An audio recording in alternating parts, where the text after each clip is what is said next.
The Weekly Harvest, an in-depth look at the Brandon Wheat Kings and the WHL. Boschman trying to come up with it for Allison. Here's Allison right in front. He scores!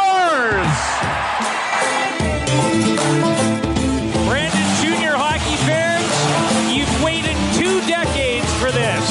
In the league's 50th anniversary, your Wheat Kings are the champions. Well, welcome to episode 39 of the Weekly Harvest podcast. My name is Chris Falco, Director of Game Day Ops, Community Relations with the Brandon Wheat Kings. He's Brandon Crow, radio voice of the Wheat Kings. Already, what? Oh, door. Yeah. Both dogs got up. Hey, out. You know what? We're going to keep this. Crow's getting his dogs out the door. Yeah, this is the best start to the podcast that we've ever had. I'm back. Everybody loves dogs. Everybody loves dogs. There's dogs behind me. There's also a cat meowing. So yeah, there's a cat running around here somewhere too. There's no kids here with me tonight, so you're not going to see the boys walking by doing funny faces if you happen to be watching the video portion of the pod. But thanks for tuning on in this week, however it is in podcast form. Apple, Google, Spotify, QCountryFM.ca, Westman TV, YouTube. I'm going to do a better job of remembering to get that up on time, I promise. Crow, how you doing this week, bud, besides getting the dogs out the door? Good. Well, I was concerned because the door was open, and I just heard my wife pull up into the driveway, and I know that if I had closed the door and had them in this room when she pulled in, it'd have been full-on barking and desperately trying to get through the closed door because they like her a lot more than they like me. So, no, things are good. It's cold, and that's been the big complaint from a lot of people the last few days.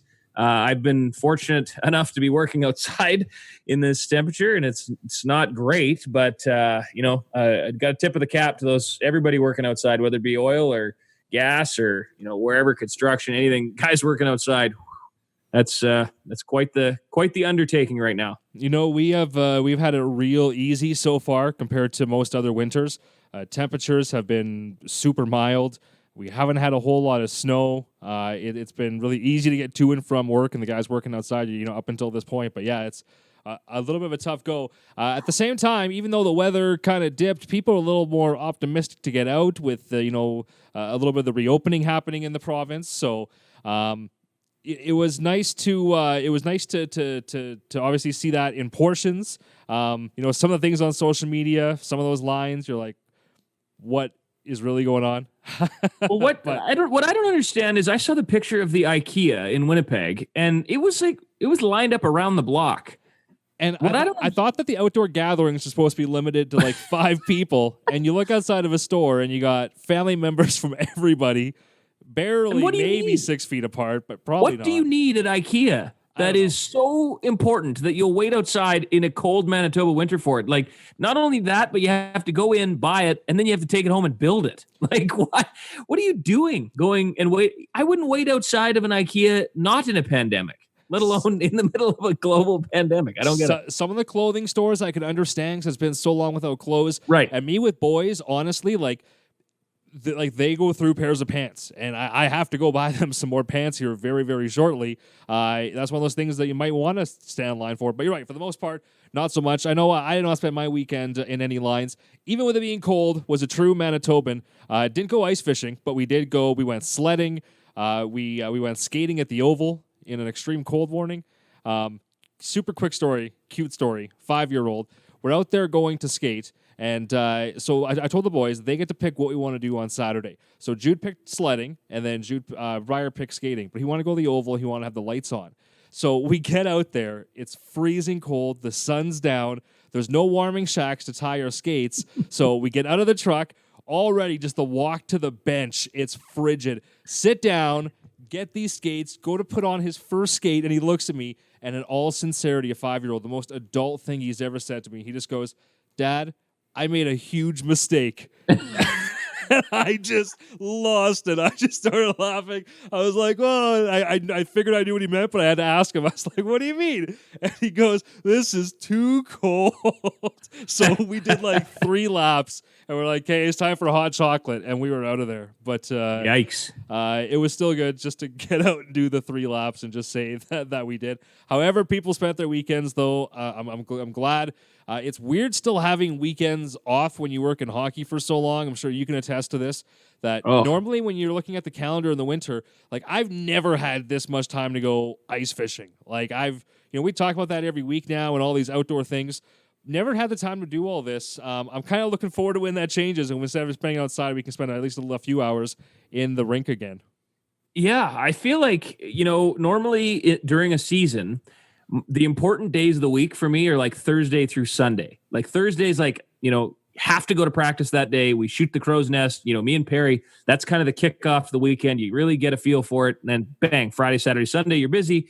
Usually kind of Monday, Tuesdays are a little bit more relaxed, and your week's kind of just shifted a little bit. Most people are Monday to Friday, Saturday, Sundays off. Ours is kind of reversed a little bit.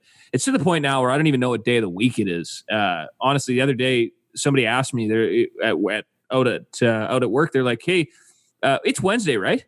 And I legitimately had to think about it because I had no idea what day of the week it was. They all kind of blend together, and I'm sure a lot of people that are stuck at home or working from home or not in a regular routine are feeling a little bit like Groundhog Day with Bill Murray at the groundhog thing in Pennsylvania. So it's a little strange, but it's nice to see things starting to lift up a little bit. I know a lot more people are excited about, getting out and at least getting out onto the outdoor rinks and maybe seeing a little bit of family too. So the outdoor rinks have been full for a while anyway. The outdoor rinks have been full. So yeah, there's been a lot of people that outdoor wise, I don't think people were as concerned about following the rules, which, you go by the Verdon Junior High outdoor rink in town here where I live. And you got 25, 30 kids on the ice, another 25, 30 standing outside waiting for their turn to get on. So that social distancing wasn't huge there, but you're outside a little bit more spaced out, probably a little fresher air too. So, in all seriousness, though, we still don't know what's going on. I still get texts. I still,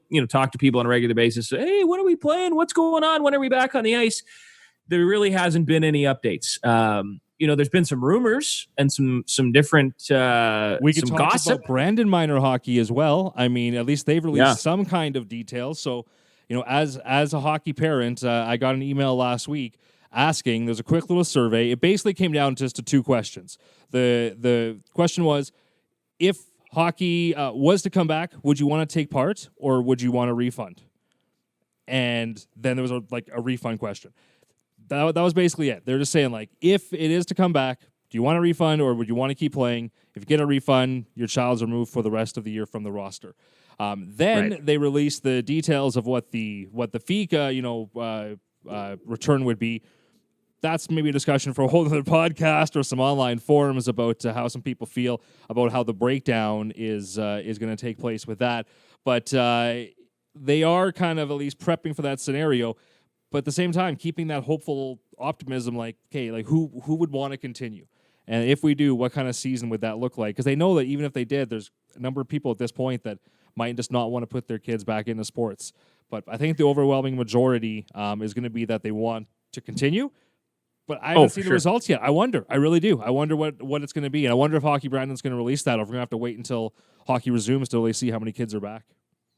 Yeah, and I think that's the thing, too. A lot of the people I talk to are parents similar age to you and I that have, younger kids that are just kind of maybe getting started in hockey or it's their first or second year. And, the idea is that that's just what they want to do is they just want to play. And even not if there's games, they just want to go practice and be on the ice with their friends. So it's less about league and competition and trophies and medals and more about just getting back together with the kids. And I think when you look at the Western League too, I had somebody pitch to me today. They said, well, what if all the other provinces said nobody can play, but Manitoba said yes? I said, I bet you that the Brandon Wheat Kings and Winnipeg Ice, they'd take a 7-game series, call it the Manitoba Cup, have a little training camp, play your 7-game series, winner gets a trophy. That's it. They'd be happy with that because at the end of the day, it's something. And it's something that isn't the nothingness that we've had for over a year now.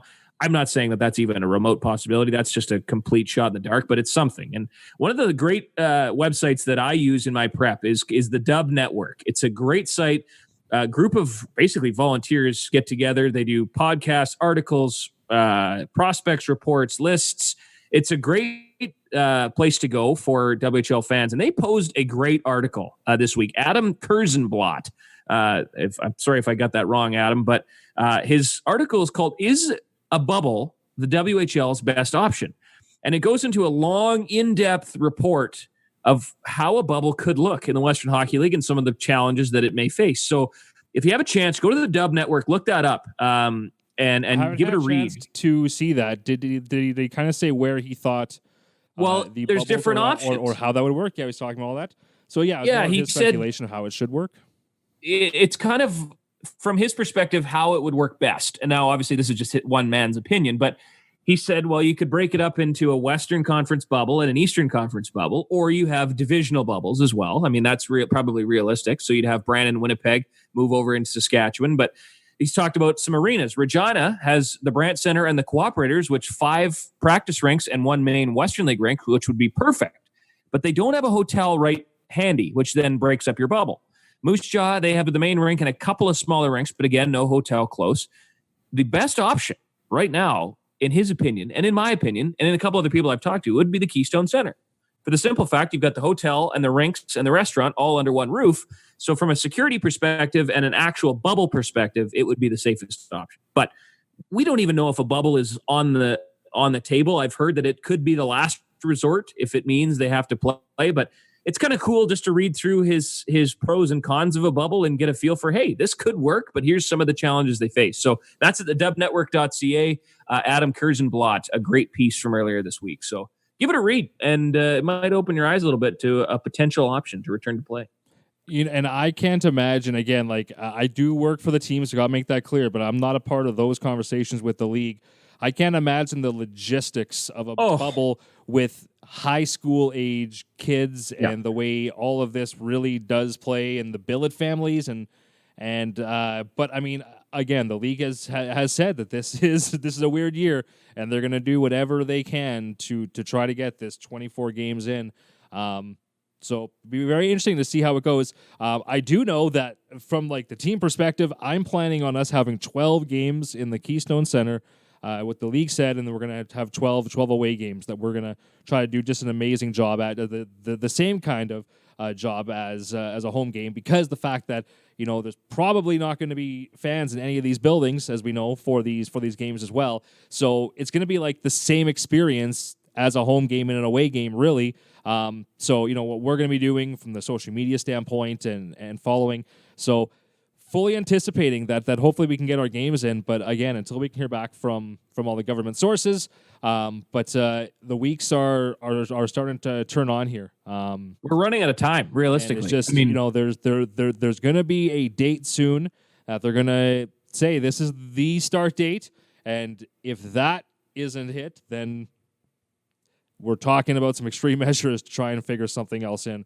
But we're running out of time for it. But I know that, I mean, everybody with the Wheat Kings, we are raring for this countdown to begin. Like the hockey ops, they have done more than their homework. Like they're just ready. They just want to get the players back, want to get things going. This is going to be a really, really crucial time, and it's going to be a very quick turnaround once players do get here to whatever kind of games we are going to be playing.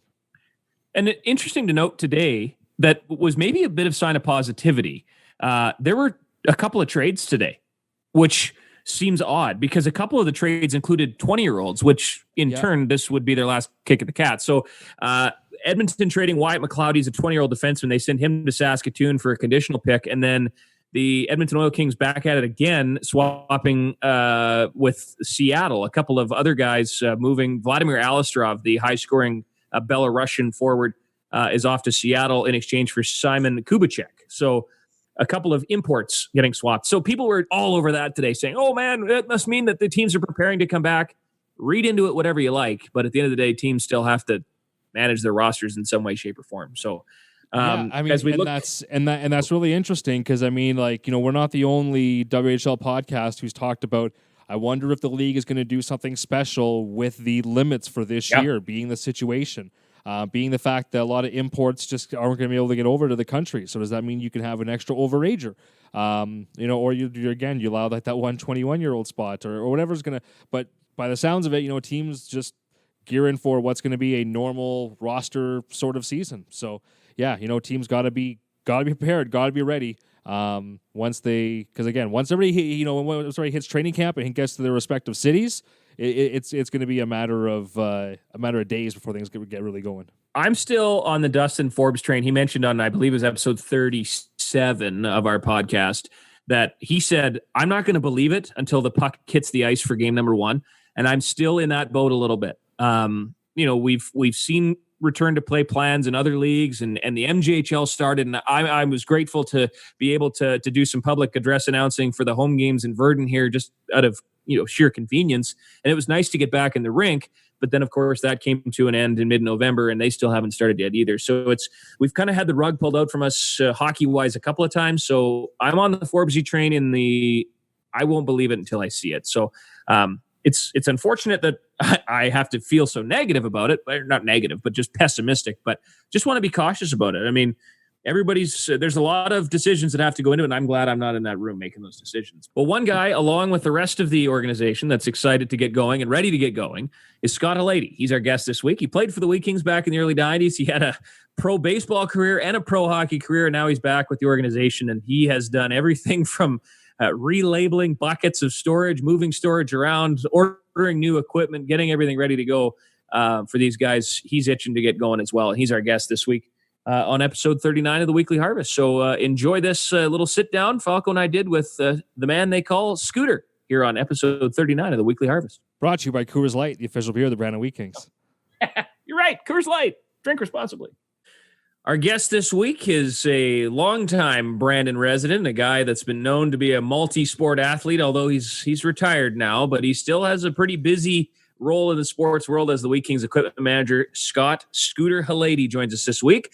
This week's episode brought to you by Coors Light, as always, the official beer of the Brandon Wheat Kings. Scooter, what's going on? Well, as you know, not a heck of a lot. We've kind of hit a standstill here at the rink. So a lot of things went on here in the last 2-3 months with renovations, new ownership, and that sort of thing. But we're to the point now where we just need some announcements on when we're going to play hockey. We were talking about having you on for quite a while, not to push you down this far, of course, Scooter, but there's so much for us to talk about at different times with you and your history with the Wheat Kings. We even know how to fit all the stories into kind of one podcast form. So we're going to try to just peel back the curtain a little bit. Let's start back at the beginning. What's the very first thing you remember of the Brandon Wheat Kings?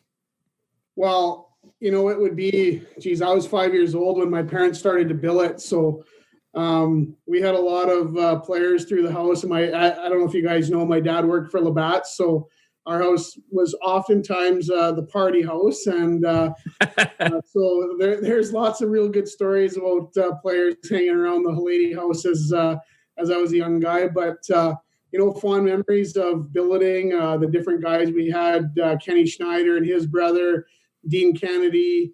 We had Larry Bumstead. We had Pokey Reddick across the street from us. We had a hub of hockey in our area, and that's how I became such a big Wheat King fan. Well, let's go to your minor hockey days. Let's walk through it a little bit. Was it something? I know you're a big baseball guy as well, but how much of your childhood was kind of outdoor rink and street hockey, and how much of it was kind of the organized side of it? Well, for sure. Back when I played, we played community center hockey first, and I played out of Westridge Community Center, and the Truscott family were real big coaches at the time, and we played out of there. I played with lots of my friends, Craig Anderson, the Robertsons, the Lidsters. We all played out of Westridge. I remember as a kid, you'd go in between periods inside and your feet would start to thaw out and the tears would start rolling down your face. But we always wanted to get back out there because it was so fun. You got to play with your friends. You were outside. And so that's where it kind of all started for me. And, you always had the billets coming to watch you play. And same thing our guys get to experience now. So, hockey was real big from the get-go. And then as I got a bit older, my dad had a huge baseball background. And that's kind of when the two sport thing started. Well, so many people probably don't know that your father was actually property of the Minnesota Twins back in the day. And in, I believe it was 1967, he made his professional debut with the Gulf Coast League Twins. Is that correct? I may be wrong on the dates, but according to as far back as Baseball Cube's database will take me, it's back to about 1967 with the Twins minor league club. Yeah, it's funny you say that because Mom and Dad always talked a lot about that when I was younger, and Dad actually roomed with Rick Dempsey, and I've got a couple of Dad's jerseys from when he played that he brought home when he finished. His career didn't last long. He had a bad pitching arm, and in those days they didn't do things to fix you. They gave you needles and hope that you could get through it. But the stories I hear about my dad's arm was he probably had more potential to be a football quarterback, but because the baseball thing happened first, that was the route he went. So he left Thunder Bay, Ontario, and headed all the way down and started his baseball career then.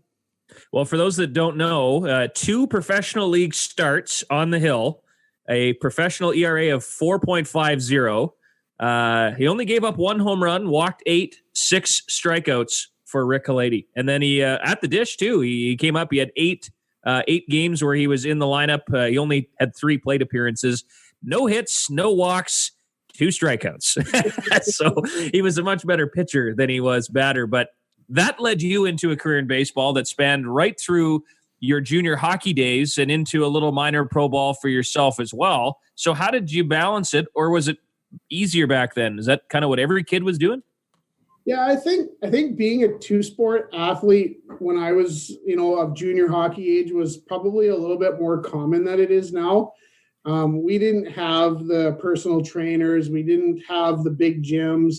We didn't have the stuff that those guys did. So being a 2-sport athlete was pretty common. So, when hockey season ended, I went right into ball and I concentrated on ball until hockey season started again. So funny story is in my second year, I was working out with the Canadian junior national team, and so happened the Hlady thing. I got hurt while I was down there and came back to the Wheat Kings. And it was an awful phone call to Kelly when I made the Team Canada cut to go to main camp with Team Canada, tell them that I was going to miss our annual camp, main camp, and then came home injured. So, that was part of being a 2-sport athlete. And to continue on with that story, Russ Holden, our trainer my second year, his first day was to take me to Winnipeg to go to Pan Am Clinic to see our doctor. And on the way home, he put our vehicle in the ditch, and Kelly had to come pick us up in Portage. And I'll never forget Russ saying to me, he goes, this is my first day working. It might be my last. And Scooter, you said the whole Hlady thing. You have a long history of injuries, of getting hurt at the most inopportune times and the most random ways. Before we go any further, just because you mentioned it, what is the most outrageous way that you've seen to hurt yourself so far? Oh, geez. A lot of the stuff was chronic, but I'll never forget the last baseball injury I had. I was playing in I believe it was the MacArthur Truck and Trailer League at the time, just playing for fun. And I remember hitting a ball at West Brand. It went off the top of the wall. I thought it was a home run, and I was kind of trotting already. And then it hit the top of the fence, and it dropped. And I was like, uh-oh. And I took about 4 strides around first base, and my quad snapped, and I dropped like a sack of potatoes. I'm on the ground. I can't get up. And I remember one of the guys, I think it was a Kennedy that was playing for the other team. I'm on the ground, like I cannot move. And the right fielder came in and tagged me. Yeah, I was the third out no matter what. I couldn't move. And I remember I think it might have been Tyler Kennedy. I can't remember for sure. Anyways, he says to the guy, he says, "You idiot, you didn't have to tag him. He's already out." And that was the last major injury I had. And I mean, you don't recover. I was getting older. You don't recover from stuff like you do when you're younger. So for me, that was enough to be said. And the baseball gods are telling me enough is enough. Just pack it in and go to the games and watch. Not many people realize that the city of Brandon was home to professional baseball at one point. Now, when you Google the Brandon Grey Owls, this is what comes up based on Baseball Reference. So correct me if there's any mistakes here, Scooter. This is the quote from the Brandon Grey Owls on Baseball Reference. 62 years after the last pro baseball team called Brandon, Manitoba home, the Grey Owls represented their city as a member of the 1995 Prairie League. They finished dead last, going 19-51 in their debut season. However, their attendance was also the lowest in the league at 24,000, but the team was led by a pair of Manitobans in Jamie Hodgson and Scott Hlady, as well as All-Star nominee Brian Heil. Yep. So other than that, you were an all-star, but the team was not very good. They lasted another 2 years and then folded. But tell us a little bit about playing pro ball in Brandon and how that all came about. Well, as we all know, the baseball journey started going to the National Baseball Institute. As that didn't work out, I headed to Mayville State University to pursue some school and baseball because, again, I had finished my hockey career and was going to pursue the baseball thing. And I think I had some opportunity probably to further my baseball career if I had a little bit more patience and I hadn't made some bad decisions. But after a year of school, I decided to give the pro baseball team a try. I had numerous phone calls from the ownership group, Don Gardner, and some other people that were involved about the possibilities of playing. And I made that decision to play and further pursue my baseball career. So what kid wouldn't want, I was 18 years old, what kid wouldn't want the opportunity to play professional baseball? And it was single A, high A, whatever you want to call it. It didn't matter to me at the time. We played 72 games in like 82 days. It was a crazy schedule, but it was preparing you for the next step. And we drew well some games. We didn't draw well others, but we had a great coach eventually in Brian Clutterbuck, a former major leaguer. He was a great pitcher, a great mentor. He taught us a lot of things. And ownership changed in the first year. It was a bit of a kerfuffle, but wow, what an experience playing in front of your home crowd. And we had some pretty good ball players like in that league. There's probably, a half dozen to a dozen guys that made it to the show. And it was a lot of fun to play. And the list probably stops at one then of the guys who have played for both the Wheat Kings and professional baseball in Brandon with you then, Scooter. So from back to the hockey side, so this is just a little after, of course, when you decided to focus on baseball after hockey. Let's just go back for those who don't know about your playing days here, don't know much about it. What was your, we talked about your first, obviously, experience with the Wheat Kings growing up and being a billet, you're around it. But after minor hockey and, it was different back then, were you drafted? Did you come to tryouts? How did that work out with you making the team? Yeah, well, you know what? My family moved to Winnipeg my first year of Bantam. My dad was transferred, so my mom and dad both took jobs in Winnipeg, and I made the trip there and played 2 years of Bantam, and then I played a year of Junior A with the Winnipeg South Blues at the time. Had a great first season there, and it was while I was playing there that the Wheat Kings had listed me again. I had gone on and off a couple of different list teams with Saskatoon and maybe Moose Jaw at the time. I'm not even 100% sure, but I signed with the Wheat Kings shortly after my season with the Blues, and I came to camp here really excited about. I moved back to Brandon, and I actually lived with Kenny Schneider and Lizanne Schneider after Kenny lived with us with the Wheat Kings. So that's a bit of a cool story too. Made the team. Started off fairly well, was excited, caught a flu bug the day of the home opener, had 104 fever and couldn't play. And that kind of started it. I was in and out of the lineup as a young defenseman, which, I expected, and had a bad hip injury, which turned into sports type hernia. And long story short, I had surgery into my first year. Missed 6 months, and then preparing for the second year after I healed up from the baseball injury, the hernia was back, and they told me to take another 6 months off. So in and out of the lineup, kind of got fed up with being hurt all the time, and that's when I made the decision to concentrate more on the baseball. But a lot of people don't realize that then you flip back to hockey after baseball. But then you played hockey at university. You went to BU, and you went back to playing hockey. You just couldn't make up your mind. You just couldn't say goodbye. Well, you know what, though? Credit to the Brandon Wheat Kings, and we'll give credit to Aaron Mills, who at the time was the assistant to the athletic director, Tom Skinner, at BU. Tom was doing some recruiting that summer while I was playing ball, and Aaron says, well, what about Scott Hlady? He's playing baseball with the Grey Owls. He's not going to be able to go back to school. Why don't you phone him? He'll probably have some scholarship money.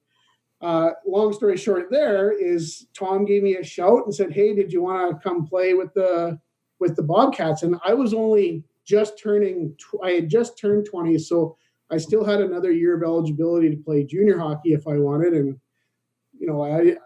at that time, I didn't really care. They were offering me a scholarship, and Kelly was giving me, I think 2 years of school that I had earned through my WHL scholarship. So I started training for hockey while I was playing ball, and jumped right into camp when ball ended, and ended up playing a pretty healthy 5-year career with the Bobcats. And then from there, you decided, well, I've already played pro ball, so I may as well check pro hockey off the list. And you headed down to Muskegon to take a shot at pro hockey in the then United Hockey League. The Muskegon Fury was the name of the team. They had quite the color scheme: teal, purple, yellow, white. They look like a bit of a clown costume for a uniform. They didn't last long, but tell us a little bit about your trip down to Muskegon for your pro hockey days. Well, it was awesome. I got a call from Rich Crum, whose dad, Bobby Crum, was pretty famous with the Detroit Red Wings. And Rich had played in the Western Hockey League, I believe, as well. I played for the Islanders, the Flames. He's a great guy. So I went down to Muskegon not knowing anything about the United Hockey League. And what an experience to have the opportunity to play. Like you said, I had already played professional baseball. I had 5 years of school. I had a degree, and now I'm playing professional hockey. And, I didn't know a lot about the league when I flew in the day I got there. I think I had one practice, and the next thing I know, I'm playing my first professional game. And wow, it was awesome. It was like being in Slapshot. Like the atmosphere was much the same. The crowds were much the same. There was lots of fights, and it was an experience of a lifetime that I'll never forget. What number did you wear? Oh, I wore a few. I started with number 4, and then I think I wore number 22, and then I wore number 26. There's a lot of movement in that hockey, right? So 4 was an awesome number the first year I was there, and then when I went back my second year, I actually was going to go back to school to be a teacher. And quickly decided that wasn't for me. And that's when I went back for my second year. And then I started with number 22 and then ended with number 26. I was never getting number 29 because a guy by the name of Rob Melanson, who was a career tough guy, wore that number and was often my D partner looking after me on the ice. So I wouldn't ever have asked for that number. Now, you come back from Muskegon, and now we're into the mid-2000s, and I know that you and your wife, T, your high school sweethearts, basically, since your junior days, and at some point, is she saying to you, okay, Scott, it's time to get a job and move on with life and get things going here? Or how much was her influence for you to kind of settle down and get a job? Well, you know what? She was awesome. The third year that I went down, I was going to Fort Worth to play with the Fort Worth Brahmas. And we owned a house. We rented the house. We packed our 2 dogs and everything we could into a van. We had a van at the time. And it was right after 9/11. We got to the Boissevain border. And of course, they see this Clampett van coming through the border. They pull us into the secondary check garage.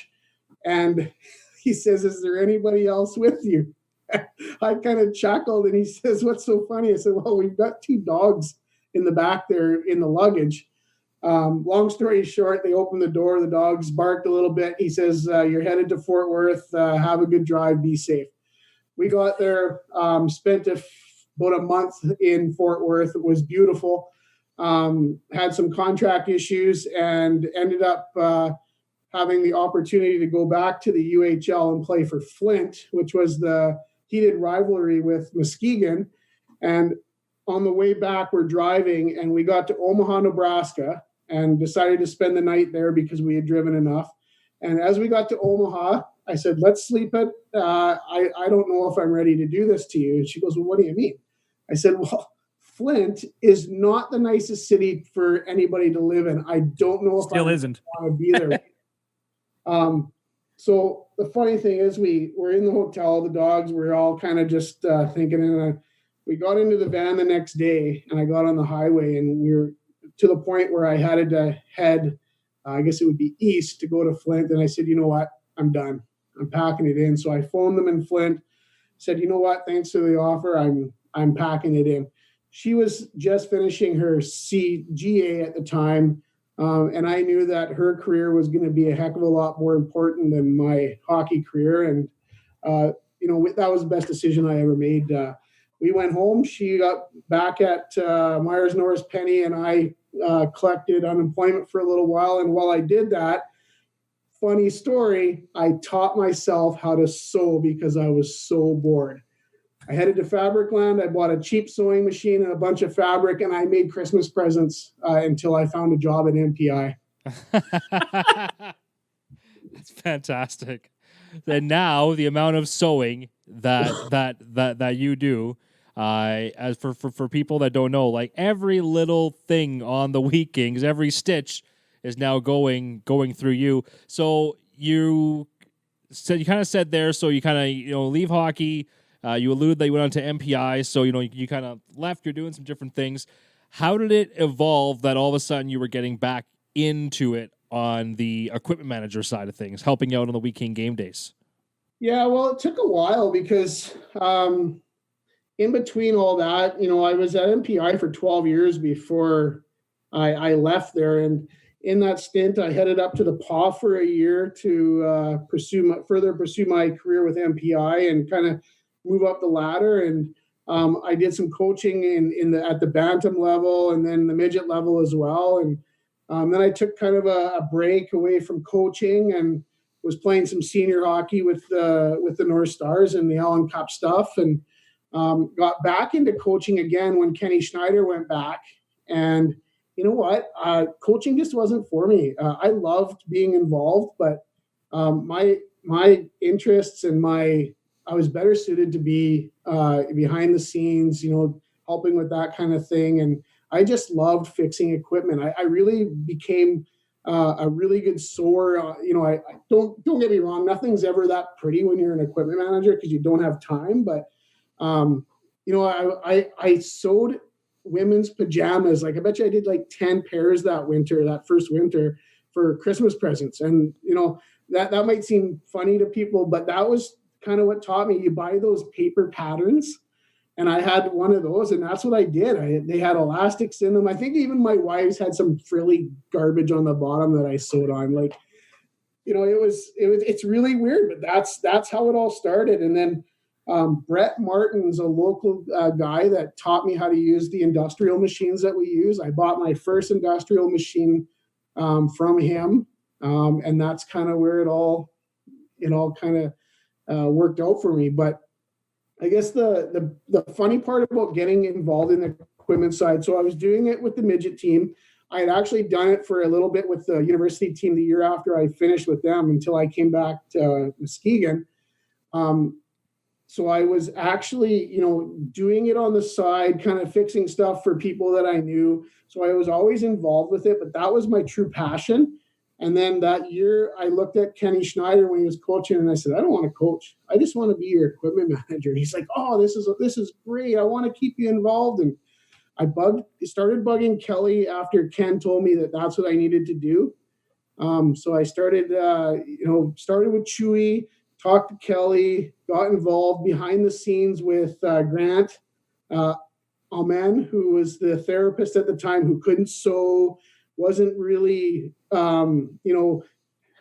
happy isn't the word, but wasn't really good with the skate sharpening. So I would come in at night behind the scenes and give him a hand. And, one thing led to another. And, I got to go on a couple of road trips to try, I was trying to feel them out. And then, if you love something enough, you'll bug people enough, and you'll bug them to the point where they're either going to say, get the hell out of here, or, yeah, come on and join us. And eventually that's what Kelly did. He said, yeah, you know what, we'll have you on board to be the guy. And if you can travel, great. If you can't, then you'll do it at home. And one thing led to another, and this will be my 5th year as a full-time equipment manager, and I love it.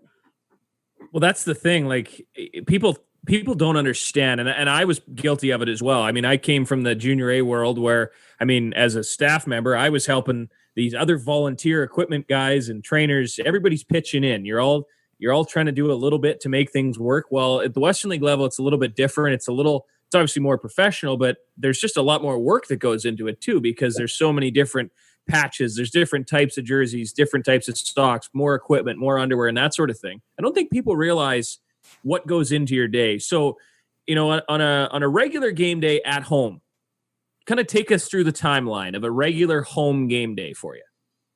Well, with kids in school, you have to juggle a little bit. My wife is busy, and she works for Can Do Rail, and so she's gone to work before I go, and we now have a 17-year-old, so she has a car that gets the 14-year-old to school now when we can. So typically I'll get here between 8 and 8:30. That's kind of my start time. If I'm feeling great, then I'll come early and I'll work out before. You just had to throw that on the podcast, right? Yeah, for those times that you get here so early. Yeah, okay. But lots of times I'm here at 7 because if I'm not, then things don't get done. But on a typical game day, we'll have a game day skate at 10. So by 8 o'clock, I'm here setting up dressing room, sharpening some skates, doing whatever repairs that I didn't get done the night before so that the guys that are skating are ready to go. We have a visiting team here as well. So if they're here, they'll skate at 10. Our guys will skate at 11:30, depending on when the visiting team is off the ice. We have to do both teams' laundry, towels, all that stuff, and prep them for the game as well. Then my volunteers will come in and give us a hand with setting up benches, setting up the visiting room, setting up our room once all the laundry's done, sharpen skates again to make sure that everyone's skates are ready to go. If we're lucky, we get maybe an hour break in that where we can, have some lunch or now sit down and relax and, watch some TV before, players start showing up at 3:30, 4 o'clock, some of them. And then things get really busy again for a couple hours before game time. And, the game part of the day is kind of the break because, you might have the odd guy with a skate sharpen or something breaks and you might have to fix it. And then post game, right away, the visiting team, we're either trying to get them out of here as quick as we can, or we're getting their laundry done because they're spending the night to either play us the next night or head to Winnipeg or Regina, wherever they're going. And then, so from 8:30 till, most nights we don't get out of here till midnight, depending on what's going on. And if I have another team coming in, they get here 3:30, 4 o'clock.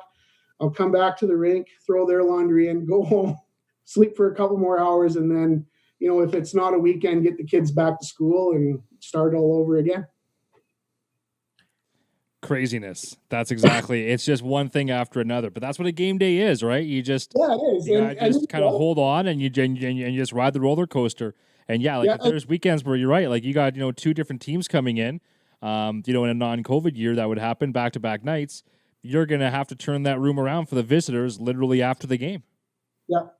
Yeah, and you're only as good as the people that surround you. And we're really lucky here. Like we've got Edmontons who help us out, Jody and Jason, and the Popes, Rob and Aiden. And, we're to the point now where those guys, like I don't have to give them a whole lot of direction, which really gives me the opportunity to deal with the players. And that's kind of the way I like it, is I kind of want to be the players' first line of defense when they need something. And we try not to say no.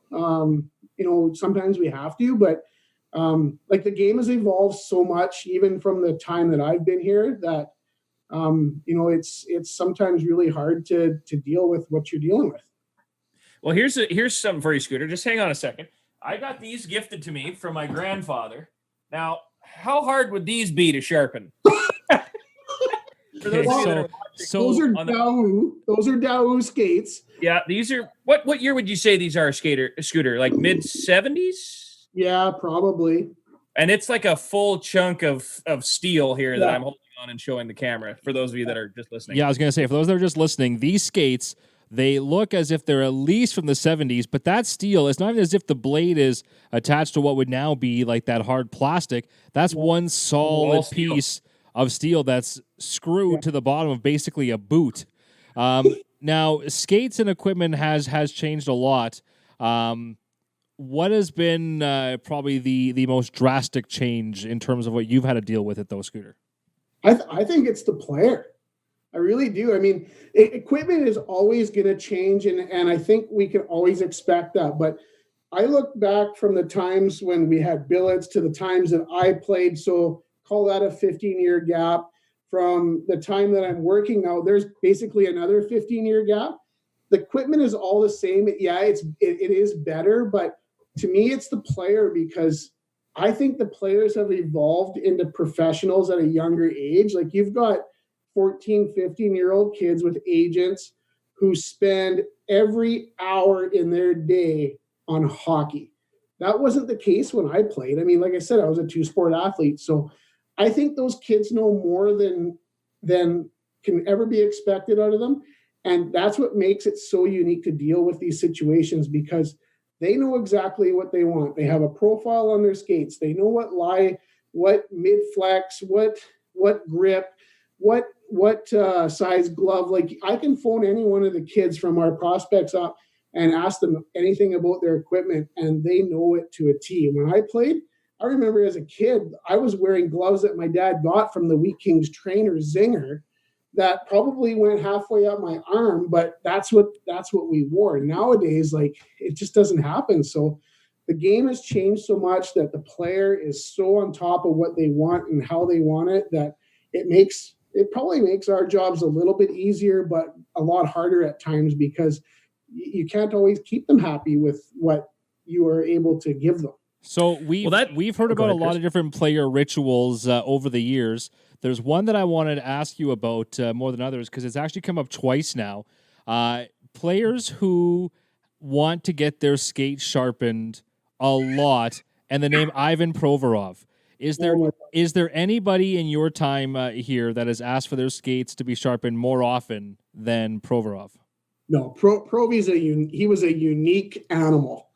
And Provy was the ultimate professional from the minute he walked into the dressing room to the minute he left the dressing room when his career ended. So for example, I think one game in the playoffs, we changed his steel. I think it was 8 or 9 times. So we would always have a spare set of steel for guys in sizes. Maybe when Provy played, now it's every player has 2 sets of steel that I have in a bag that are waiting for them with their number on it. So Provy would do a little skate in warm-up. And Falco, you probably remember this. You maybe don't remember exactly what he did, but it included tight turns, figure eights, strides. And I knew the minute that he finished that warm-up skate that he did, and he left the ice right after he did, I knew right away if I needed to be walking back to the dressing room, because he was going to ask me to sharpen his steel. He could literally find any fine little nick, and if anything was out of whack, and he always asked nicely, "Scooter, I need new steel, please." And I would grab it thinking, oh, there's got to be nothing wrong with it. And you'd rub your finger on it, and there'd be the slightest little nick, and he could feel it. So he was a good one. And actually, Johnny Quinville.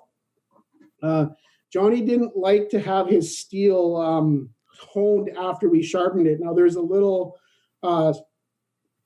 stone that we use to hone it after.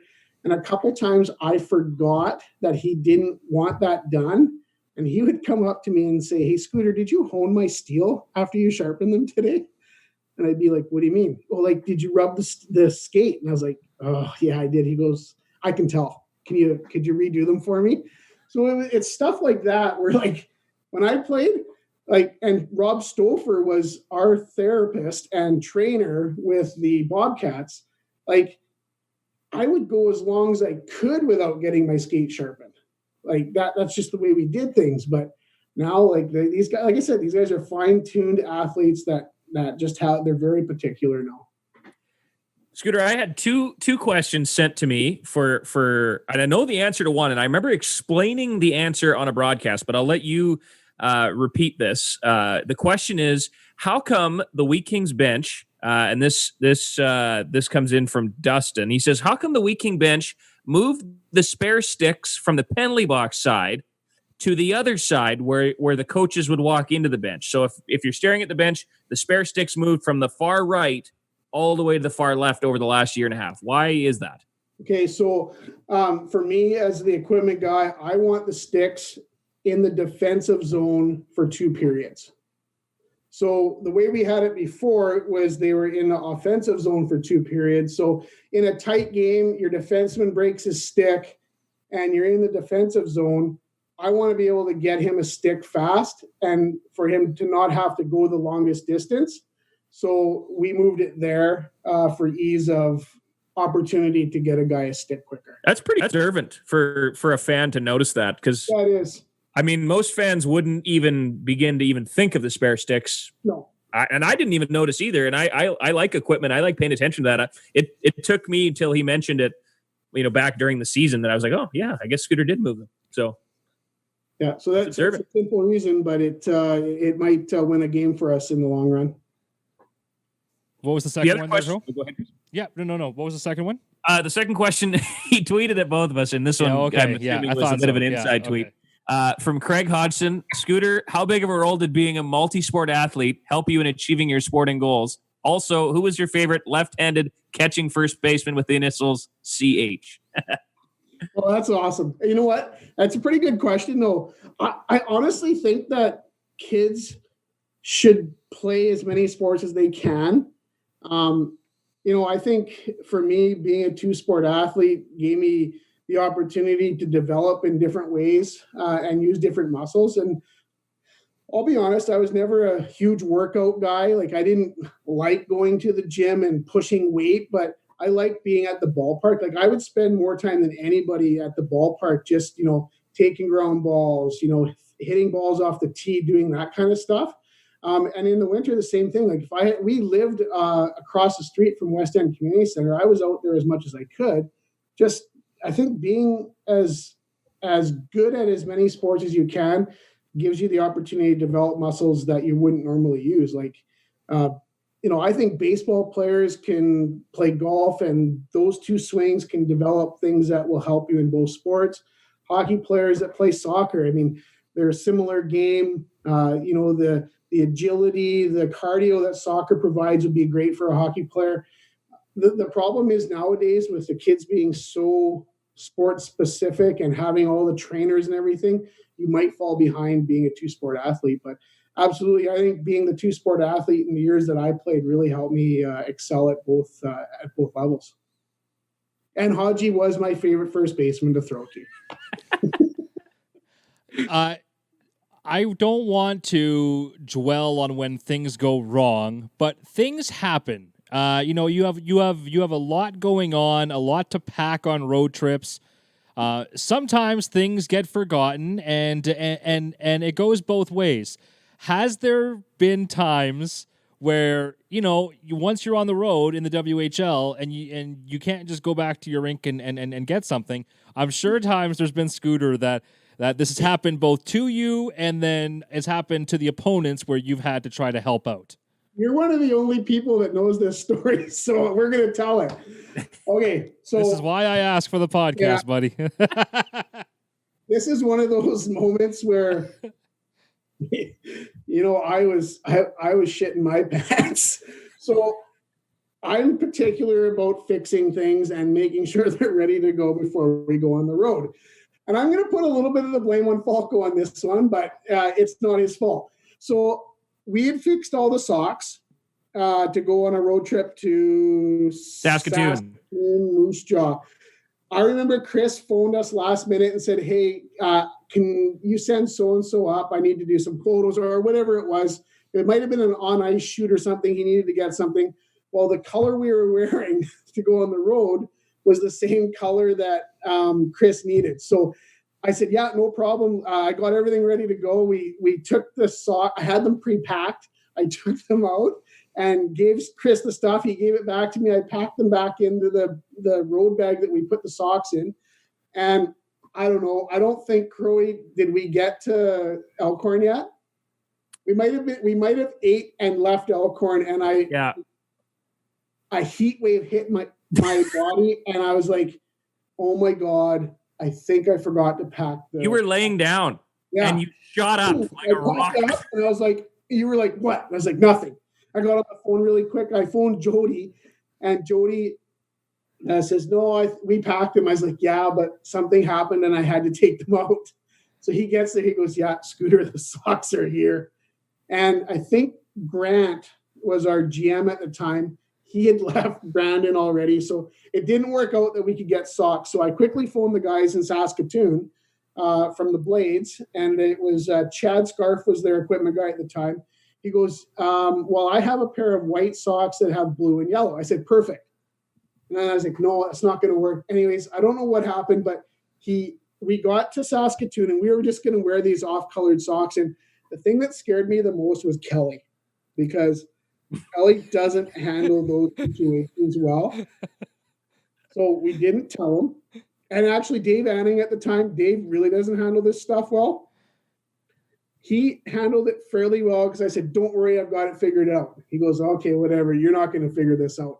Well, Chad had gone to the Source for Sports in Saskatoon and got me matching colored sock tape so I could make our white socks look like they were black and gold. So what we did was the players put their socks on and they were blue and gold. And over top of the blue, we put black sock tape. And they actually matched our jerseys perfectly. And not one person, not even Kelly McCrimmon, knew for 2 games, or was it 3? It was that. I think it was the whole road trip. It was the whole road trip. We did this. We fooled everybody except for Nolan Ritchie. Opened his big mouth to his dad and said, Dad, why did you guys wear different socks that game? And Darren's like, well, we didn't. He goes, yeah, they're definitely different, Dad. And so Rich calls me. I was like, so I had to explain it to him. So for sure, that is the one time for me. The second time was I wasn't traveling with the team yet. And Chris Trivier, he was our equipment guy and athletic therapist. They were on the BC trip at the time. And I had just got Kelly to buy me a brand new road sharpener because ours had kicked the bucket. Well, if Chris's uncle, I think, passed away, Chris had to fly out and leave. And Grant's son was our equipment guy. Well, the road sharpener gets dropped, they break it and totally destroy the brand new sharpener. And I had to try.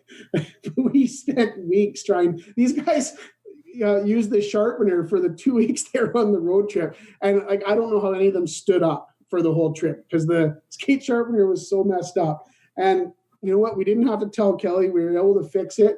And it kind of just, it went like without anybody really knowing about it other than me. And I was so upset because it was one of the first new big purchases that I was allowed to do while I was starting. This is why we can't have nice things, Scooter. When that game in Saskatoon, you and Chad were doing a test sock in the hallway. And Dave Anning knew you guys were doing that. So he was all of a sudden like oddly chatty with me, kind of behind the curtain or behind this doorway. And I'm like, yeah, okay, Dave, like I got to go. But I couldn't figure out why he was like all of a sudden just casually having this conversation with me. But he kept looking to see, he was waiting to see if you guys would get out of the way so I could go by and not notice. Well, that didn't happen. I said, Scooter, what are you guys doing? And you told me, and you said, whatever you do, do not mention this on the broadcast tonight. Do not make mention of it. Do not talk about our socks in any way, shape, or form. And you were like, I could just see the steam coming out of your ears. I was so panicked. Well, you know what? And until this moment, I didn't know that you put any blame on me. I remember us needing to get a player dressed up because we had to shoot some on ice promo, and of course, when the players get out there, we have to get it all done proper. Yep. But that wasn't even the story I was really thinking you were going to tell. I love that you threw yourself under the bus and told this story. Okay, so what was the one? Well, I thought you were going to talk about the time when Kootenay came here and they forgot their socks, and then they had to wear, I believe it was Crocus Plains, the high school hockey team. Somebody helped out. It was either I think they were wearing Swift Current socks because they played in Swift the night before. So they were like purple. That was when Swift Current had those. It was purple. That's right. That's what I thought was Massey or something. But yeah. Okay. But anyway, someone loaned them socks, and I picked it out right away. And Darcy, like, it was the same scenario almost. Darcy's like, "Oh, yeah, I forgot my socks," and like, don't make socks we're wearing, and it looked horrid from like up close. But I don't think the average person would really even notice it in the stands. But yeah, like, you know what? I'm sure it probably happens more than people know. Obviously, at the NHL level, I don't think it would happen, but it's really easy when you're packing that stuff. And it was soon after that I was talking to Kelly, and I asked him what Vegas does to when they go on a road trip, and he says, "Oh, well, our guys have this magnetic board, and they have a list, and they check everything off so that they know they've got everything." Well, I didn't even ask him. As soon as he said that, I phoned Accent Striping, and I had a magnetic board made so that I didn't forget anything again. Well, there's not a guy, and I sit beside you on the bus, and I've been in the same room as you on the hotel, and there isn't a guy that has more gadgets and trinkets and tools and things than you do. You never do forget anything. And honestly, like a European player could come to the front of the bus and say, "Does anybody have a charger for this phone that doesn't exist in North America?" And somehow you'd pull that out of your bag. Like, you've got cords and things. So it's shocking to me that you ever forget anything, period.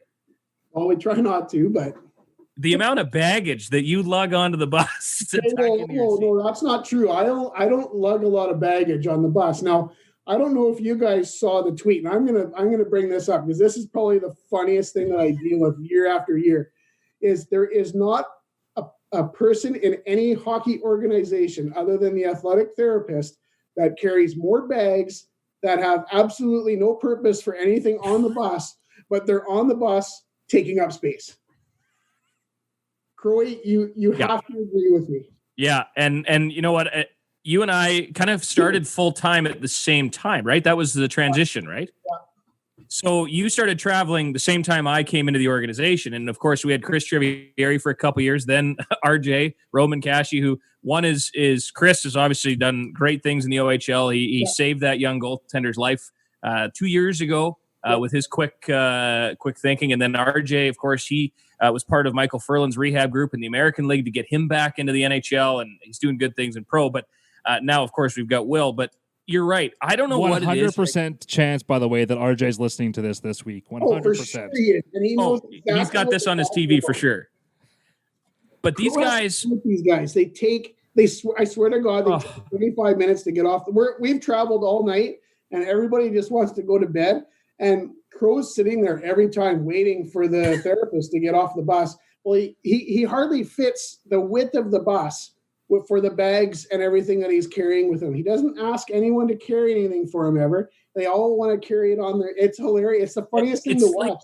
It's like they put, it's like they take every bath towel that the team has and stuffs it in a bag and then just has to carry it around for no reason whatsoever.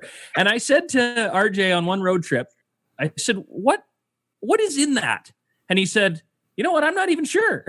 And he went and looked through it. He's like, "Oh yeah, I put this in here, but I haven't used it in about 10 days. I said, "Well, we didn't need that. And you're just taking up space." But hey, they're prepared as well. And of course, we talk about Triv saving that young goaltender's life.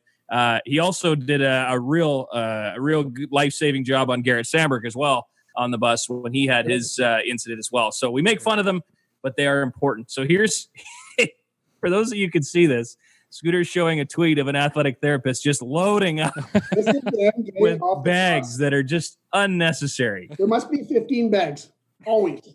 It's the funniest thing. And they all, like you said, none of them know exactly. They've got an AED in there, which could save somebody's life one day. Probably you and me. They probably don't know what's in any of those bags. I always know what's in my backpack. There's lots of cords, an iPad, some sort of thing to try to help me stop snoring.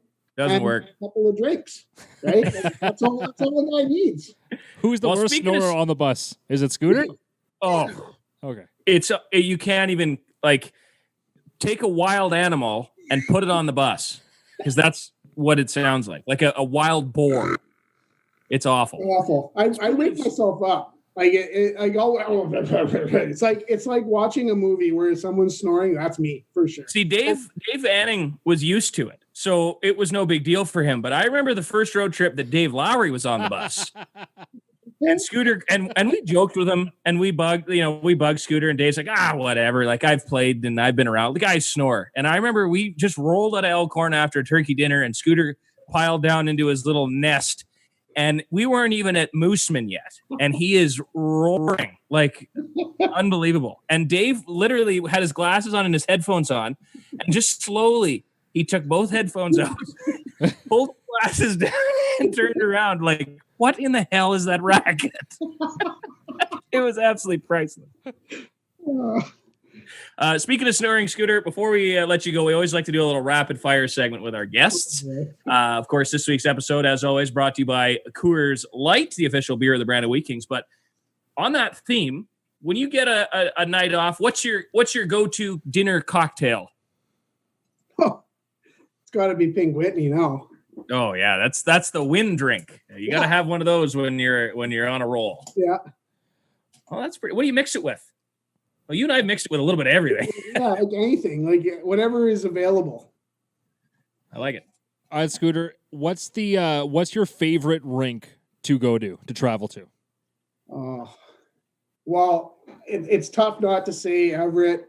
The atmosphere there is pretty good, but Seattle, after the championship run and the Brandon sucks thing, and like that rink is bumping every game. It doesn't matter if it's a Tuesday night or a Saturday night.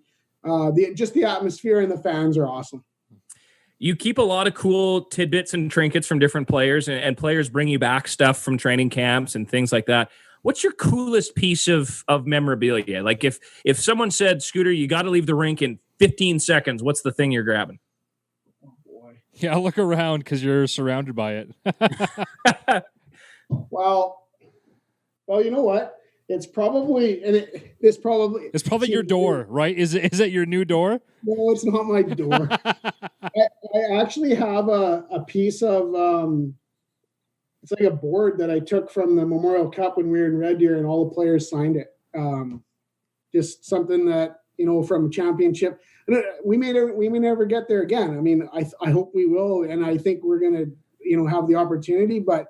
Going to the Memorial Cup, winning a championship, and having all those players' names. Anything with a player's name or something that shows that they've done something incredible is awesome to have. And the reason why I said Scooter's door, just so people know, is Scooter's door is actually quite the impressive art piece. It's got photographs throughout Scooter's career as a Wheat King, both as a player and on the bench, and some very flattering photos. It's just quite the shrine. I thought you might want to grab that. It's quite the slimming door, Scooter. It's a very slimming door. Yeah, well, that's one thing that has changed over the years for sure. We talked about the players, my age and my weight.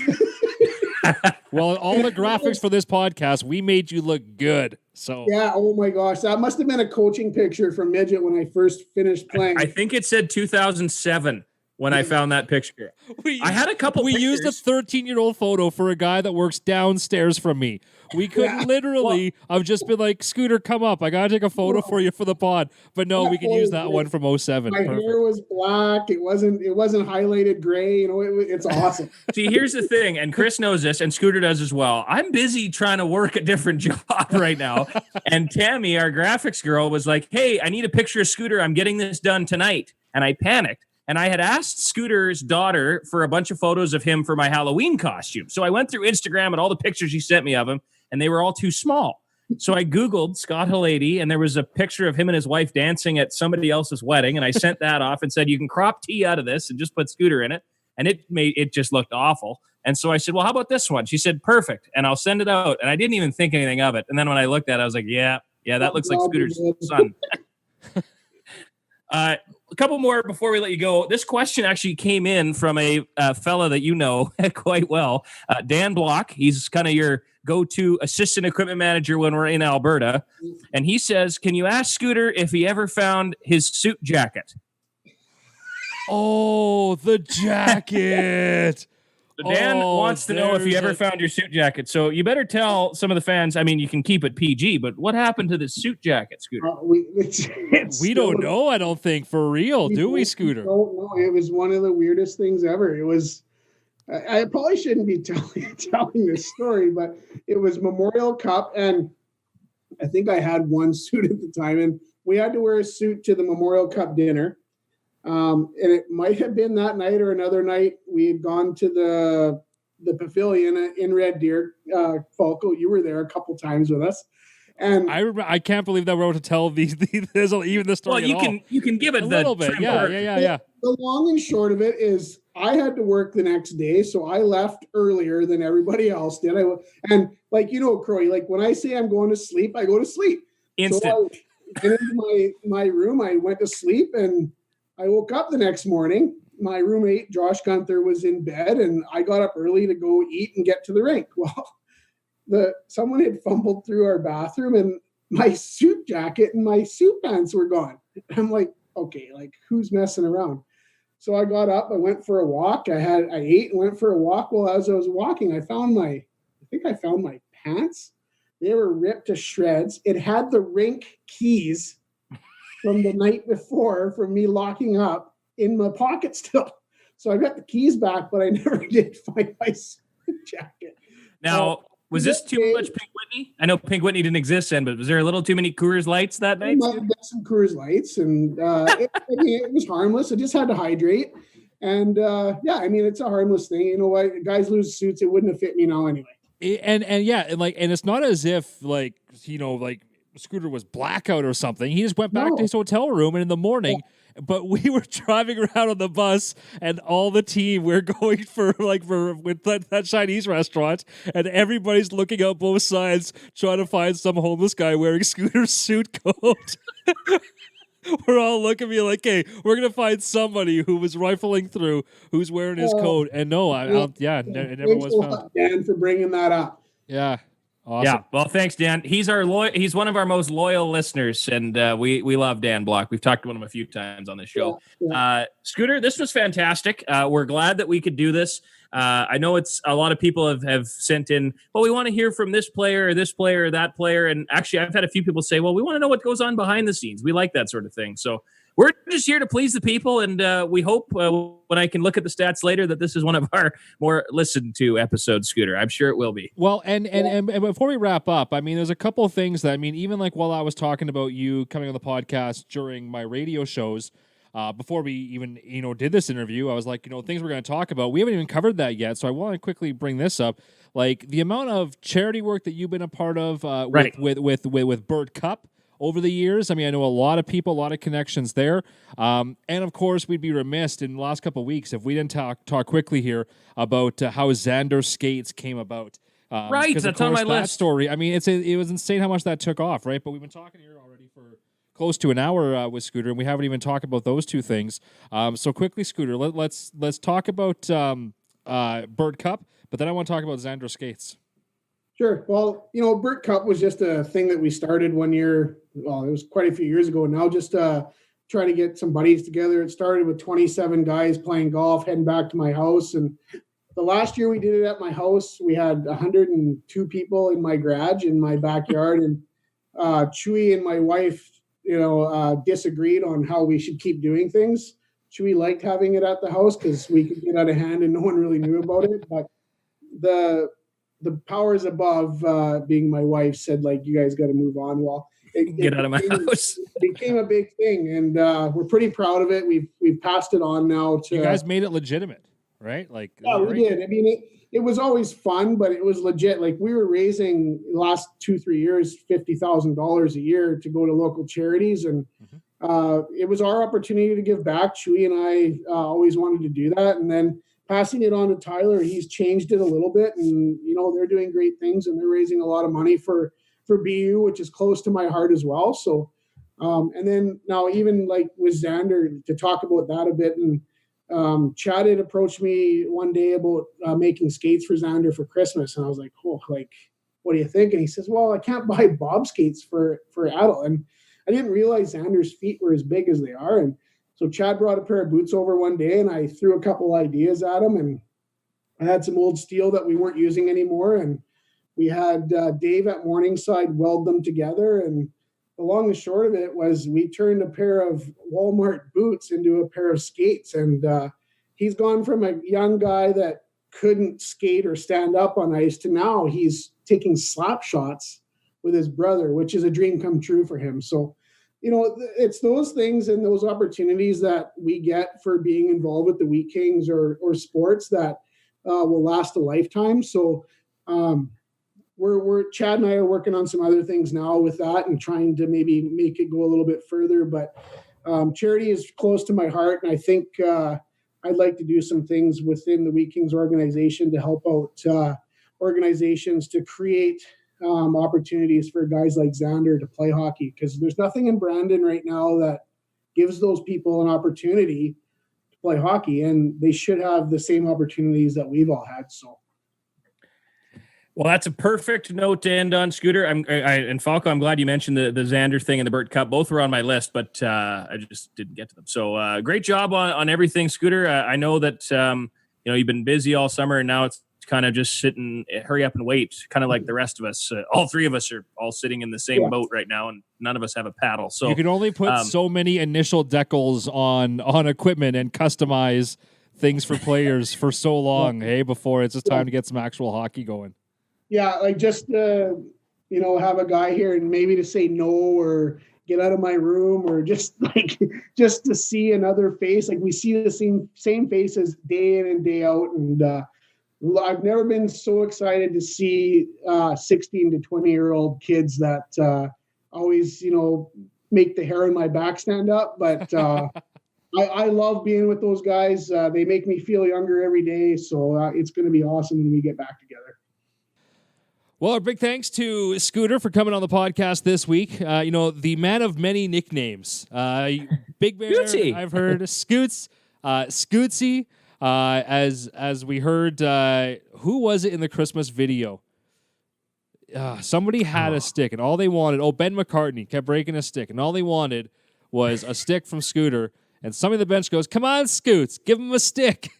And all of a sudden, it was Scoots. So, well, if you remember the movie Semi-Pro, there's a character in the basketball movie. His name's Scootsy Doubleday, and that's his name for a while before he changed his name to Coffee Black. And I believe it's the guy from Black Eyed Peas that's playing the character. Anyway, so I've heard Scootsy Doubleday a few times. The Big Bear.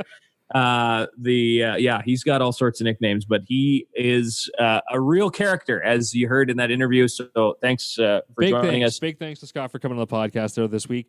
Before we wrap up, we got to do some news and notes, and there was an unfortunate accident in the WHL family this past weekend. Crow, you got more details about Kamloops Blazer? Yeah, it's coming out here. Not many details, but Kyrell Sopatik is from Saskatoon, and he's played with the Kamloops Blazers and was a Prince Albert Minto and the Moose Jaw Warriors. There's connections all over the league with where he's played and the people he's played with. And unfortunately, by the sounds of it, was in a snowboarding accident, whatever you want to call it, this past weekend. And as of right now, he's been left paralyzed from the waist down, which is what they're calling life-altering injuries. So by all accounts, he's okay. From a life and death standpoint, he's okay and will make a recovery, but it's a real life-changing incident. The WHL did put out a statement saying that they will provide, all sorts of support to the family and are, sending thoughts and prayers and everything else. But the big thing that I've noticed, the GoFundMe page started by the Zeri family. Of course, we know the Zeri family well. Teammates, Connor Zeri, teammates with Kyrell in Kamloops. The mother of Kathleen, Zeri's mother, started a GoFundMe page, and in the last 2 days, over $115,000 has been raised. Donations coming in from all over the hockey world. broadcasters, teammates, former players, NHLers, people donating. And that money is earmarked for any sort of medical costs, renovations, things that they have to do to get him home and back on the mend. So you can find that link. I believe the Wheat Kings tweeted it out earlier, if I'm not correct. Correct. Chris? Yes, correct. You can go check out there. There's a lot of other WHL teams. Chances are by now, You've one seen of the it, yeah. teams you've likely seen it, but if not, it's definitely worthy to go and search out. And I mean, even from Connor Zeri's post, he talks about not just playing in Kamloops, but it's like his best friend, and Kathleen obviously very close with the family as well, and. That GoFundMe page that she started had an initial goal of just $10,000. That was surpassed within hours. Then they reset it for 40. Crazy. Then that was surpassed within hours. So kept, just adjusting the target. I mean, whatever it is, the family is obviously going to be, extremely grateful for it. But the outpouring has been incredible. And the hockey family is a very tight-knit family, as we've seen in the past when other things like this have unfortunately happened. So it's unfortunate, but it's very nice to see all the love come through this as well. Yeah, and it's what the real unfortunate thing is. When you think back to the GoFundMe page for the Humboldt Broncos, families and survivors. I mean, that thing took off as well. But there's an interesting connection here. Kyrell was actually roommates and billet brothers with Lane Matichuk on that Humboldt bus. Lane, of course, he survived the accident. He's paralyzed, but is in recovery. I think he got back on his skates. He was originally thought to be paralyzed, but he's made a pretty okay recovery. He's not fully at 100%, but he is moving around quite a bit. But it's crazy how two billet brothers from the same house have eerily similar type accidents. So I see just scrolling through here, the Matichuk families jumped. They've donated. Teams around the league are donating. There was a $5,000 anonymous donation dropped in here as well. Kirby Doc making a donation. Hockey people from far and wide are making donations. So yeah, even if you can't donate, retweet it, send it out, retweet it, share it, do whatever, because maybe somebody will see it that can help out and help this young man out. We all know hockey's a small world, and if this were one of the Brandon Wheat Kings that were in this situation, we know the support would be coming back the other way. So from all of us with the Wheat Kings and with the Weekly Harvest podcast and Q Country Radio, every thought going out to Kyrell and his family as he begins what's looking like a rough road ahead. So thinking of you. With that said, that's going to pretty much wrap up episode 39 of the Weekly Harvest. If you have anything that you wanted to say, if you stuck around this long, kudos to you. I would love to see the stats for that. Since we've been back, we'll quickly break down the fourth wall for any hardcore who's actually listened to this entire thing so far. Our stats, since we come back on the little hiatus here, it's been slowly climbing again, and it's been nice to see. We really appreciate it. But I'm curious how many people do listen this far. So if you're one of them and you send an email to qweeklyharvest@gmail.com, we got a special Weekly Harvest giveaway for this week. So qweeklyharvest@gmail.com for rewarding you for sticking it out to the end of the pod this week. Everybody who emails that and says, hey, I stuck it out, you're going to be getting something special from my prize drawer. Because we haven't had a season, and my prize drawer is still pretty full. And that's one of my favorite things during the year is getting to open that every game and giving stuff out. So might as well give it out to some pod listeners this week. So send us an email, qweeklyharvest@gmail.com. Appreciate you listening.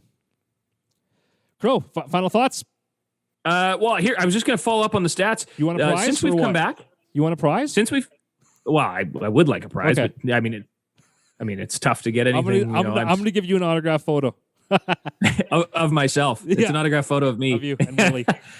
We're up 36 spots since we've come back. In the last week, we've gone up 36 spots on the Apple Podcast Chartable data. We're inside the top 200 sports podcasts in Canada right now. So that's up 36 spots. Before we stopped for the COVID pause, we were in the top 60. So we got a long ways to go to get back to where we are. But the one thing I can say, we're 7 spots ahead of the Vegas Golden Knights official team podcast. Sheriff Dave and Gary Lawless. So I listened to that one too. So I'm like, I must be. Well, I don't know. I listen to both. Maybe I got to listen to us a little bit more though. I got to double up the play just to make sure we got to keep. But anyway, thanks for listening, and we'll talk to you next week. Have a great week. Cheers. Be sure to follow Q Country and the Wheat Kings on Twitter and Facebook for all your Brandon Wheat Kings news. Thanks for listening to the Weekly Harvest.